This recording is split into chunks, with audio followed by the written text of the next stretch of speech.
All right, so the developers over at Crystal Dynamics gave a interview to acutegaming.net, which is a French gaming website. This article, this interview that they conducted was regarding Tomb Raider Legacy of Atlantis and Tomb Raider Catalyst. The interview is in French. I was able to translate it through the regular Google Translate, so it might not be 100% accurate and I might get some things wrong here depending on the translation. But again, from what we do have, we were able to get a little bit more information regarding Tomb Raider Legacy of Atlantis. And one of the bigger questions I think that we have to ask is why is it getting remade today?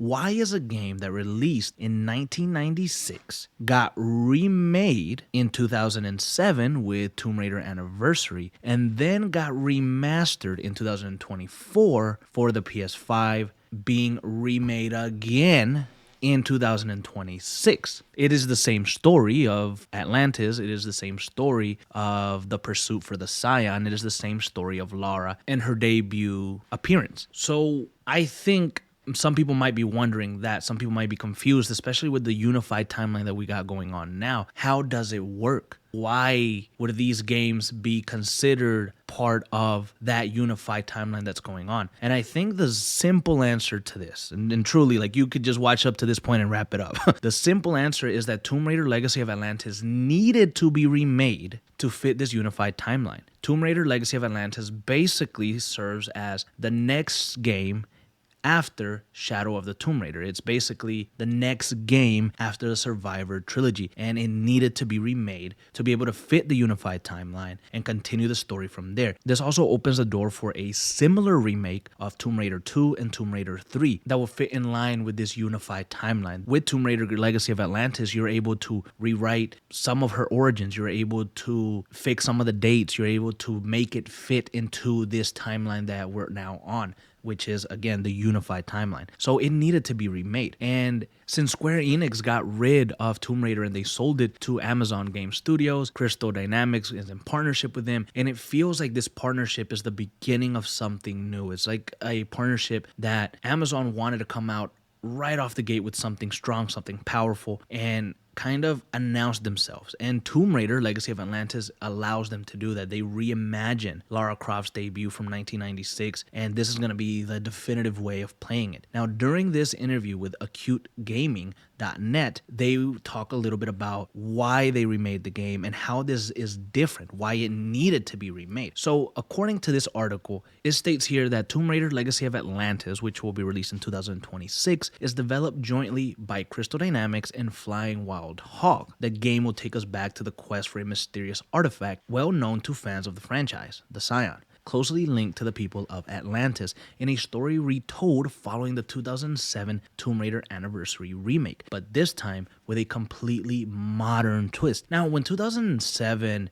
released the Tomb Raider Anniversary remake, that was also a modern twist. That was also basically giving us the story from 1996 on the consoles that were out at the time and making it the best way to play. So some people would argue, well, you're just doing the same thing. But I think the circumstances are different because back then you weren't really thinking about the unified timeline. And so the article continues. One objective remained throughout development: to view everything from the perspective of a modern gamer, offering new 3D environments, updating the controls and camera management, and bringing iconic moments like the T-Rex fight to a whole new level for those who never had the chance to experience it even once. All of this was undoubtedly aided by the continued use of Unreal Engine 5, which is a engine that they're moving into regarding this Tomb Raider Legacy of Atlantis release and Tomb Raider Catalyst. They go on to further say that their switch to Unreal Engine 5, which is a first for the series, will allow them to benefit from an engine that perfectly is suited to this type of experience. The developers emphasize that this will enhance lighting and texture details, especially indoors, with the ability to create incredibly detailed environments, especially in the tombs which are central to the series. They also stated that the developers were careful to retain several key elements that made the original Tomb Raider a landmark in the franchise. That's why they needed a new actress, and that's why they're going to the confident and capable Lara Croft that everyone remembers from the 1996 debut. Now, they also stated that Legacy of Atlantis began development in 2022, with Catalyst beginning development a little bit earlier. That is why the game is going to be releasing in 2026. It's been in development for a long time. They've been working on it in secret. They said they were very, very secret about it and trying to keep everything under wraps for a long time, just to be able to surprise the fans and give something back for the anniversary that's coming up. It is something that they had planned for a long time, and this basically launches them to a new era of Tomb Raider. Now, they didn't confirm whether there were going to be more remakes on the way after Legacy of Atlantis. They also didn't confirm if there was going to be a new trilogy tied to Tomb Raider Catalyst. And the reason for that is because they're probably waiting to see how it's received. They're waiting to see how Legacy of Atlantis is appreciated or talked about by the fans. How does it sell? Now, I would venture into saying that with them working already on Legacy of Atlantis and having this unified timeline and having so many other things in the works regarding Tomb Raider, I would think that they're going to hold this very close to their chest. They're going to keep this information very tightly hidden, but I would bet you, I could freaking bet you that they have a Tomb Raider 2 remake. Maybe not in the works, but they have it in the very early stages. It's something that they have talked about. I really believe that because, we've talked about it a lot over the last few days here on the channel. To make this unified timeline work, you need to have the dates and the origin stories and some little key factors in those games line up with the Survivor trilogy, line up with the Netflix. And one really quick thing here, at the beginning of the year, we set out a goal to hit 50,000 subscribers. It seems like we're gonna fall short of that goal. That's okay, we're still grinding, we still improved from last year. But I will ask, if you haven't subscribed to the channel and you like what we do here, we talk about video games and we cover news and lore and story, so much. So if you like me, if you've seen some of my videos, if you think you're vibing with me, hit the subscribe button, bro. Just hit it real quick for me so we can try to hit 30K before this year ends. I don't really like doing this bullshit of asking for subscribers. You guys know I never really do. But I am asking today, and for the rest of this month, I will be asking. Once we hit January, if we hit the 30K, great. And if we didn't, then you're not going to hear me ask for the subscribers again for probably until next December. So yeah, please just hit the subscribe so we could try to get to that 30K. It would mean a lot to me. This has been an incredible year. So again, thank you so much from the bottom of my heart. Hit that subscribe if you enjoy it. Let's get back to the video. Series line up with what you're doing in this unified world. It has to line up dates-wise to Tomb Raider Legacy of Atlantis. So I do think that the big Tomb Raiders, the major numbered Tomb Raiders, are the ones that are going to be getting remakes. And I think that this is something that the team at Crystal Dynamics, the team over there at Amazon Game Studios, these are stuff that they've had in conversation. This is things that they know they probably need to do. And again, like we talked about earlier this week, they will follow a similar release schedule to Resident Evil and their remakes. I think you'll get Catalyst, and after Catalyst, you'll get a remake of Tomb Raider 2 while they're working on the next story for Catalyst, and so on until we get Tomb Raider 3, 4, and that's how I think they're going to do it. I don't know if they would go and remake all the way up to Tomb Raider Underworld. I think they would, again, to make it fit, but this is like a long-term project. This is the return of Tomb Raider. This is the return of Lara Croft after years and years of being gone. Tomb Raider has always been a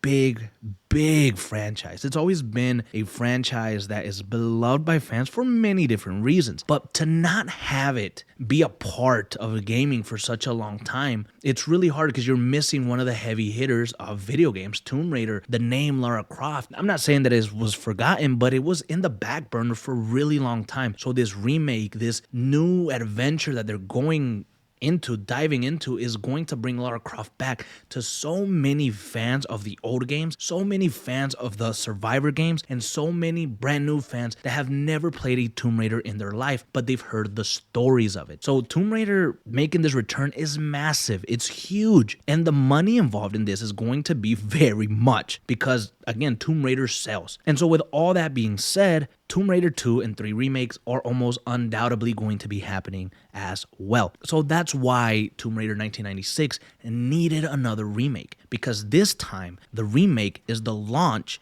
of something bigger. This time it is a launch to be able to retell these stories and respect the source material and bring these stories back to a brand new audience and introduce Tomb Raider once again to the gaming world. Something else that I would like to bring up from the Acute Gaming article is the noise from the feedback from the fans of Tomb Raider and Lara Croft. Acute Gaming basically asked them a question, what it feels like. Do they feel the pressure? Do they understand the weight that's on their shoulders for this big, massive franchise, and how loud and vocal the fans can be if things change? You know, a lot of the hate for the Survivor trilogy was that Lara was a crybaby, that Lara was ugly, that Lara was just a whiny little, whatever throughout the whole game, and she didn't resemble or feel like 1996 Lara or the Lara that was confident and badass. She didn't feel that way. When the Survivor trilogy was an origin story, it was a long 3 origin arc story of video games that allowed her to become the Tomb Raider that we all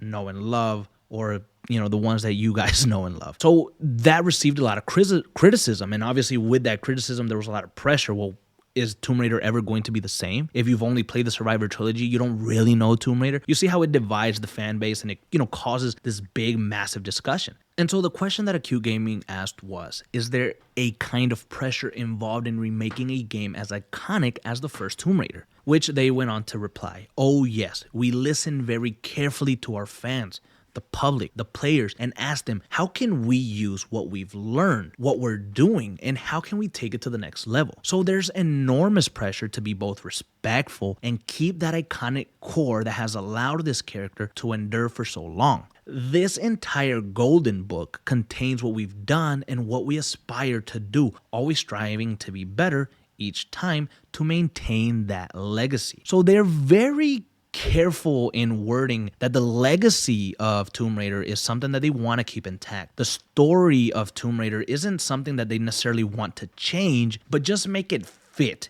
and be able to tell the story that Core Design, the people, the developers that worked on the game back in 1996, and the vision that they had for Tomb Raider and Lara Croft to still be intact. They don't want to make any massive changes. They just want to fit the timeline to the Survivor trilogy, get the dates right, and bring this experience of the very first debut title into modern hands and tell a story like never before in Legacy of Atlantis. You're going to have the power of the PS5, the power of everything that we have now, the power of Unreal Engine 5. So there's a lot to do here, and there's a lot of people that you want to try to make happy, and they acknowledge that. You want to make the old fans happy while also introducing this character to new fans and keep them coming back for more and wanting more. And even if we go to the official website for the game of Tomb Raider Legacy of Atlantis, they're very careful of saying this is a reimagining of her very first adventure. They don't really use the words too much of a remake or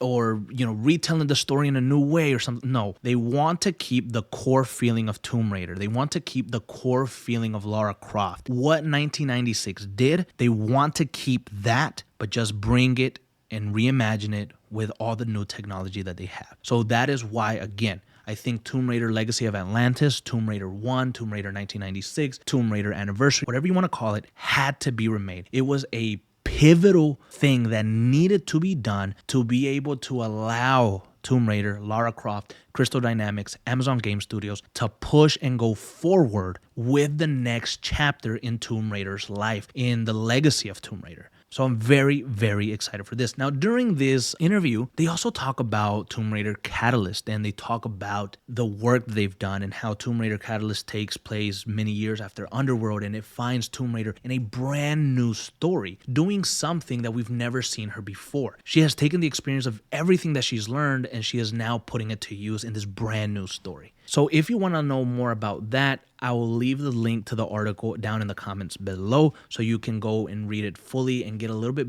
of a better idea of what is next for Tomb Raider. The article also stated that they are holding a meeting with Amazon, I believe early next year, so in like a month or two probably, to discuss the next steps for Tomb Raider, whether that's release of more cinematics, release of more gameplay features, and when she's going to make an appearance again so we can see a little bit more of what's going on. I mean, Tomb Raider Legacy of Atlantis releases in 2026, so they need to ramp up, basically, revealing way more things, so the fans kind of got an idea of how this game is going to be playing and some of the new things that we're going to be getting.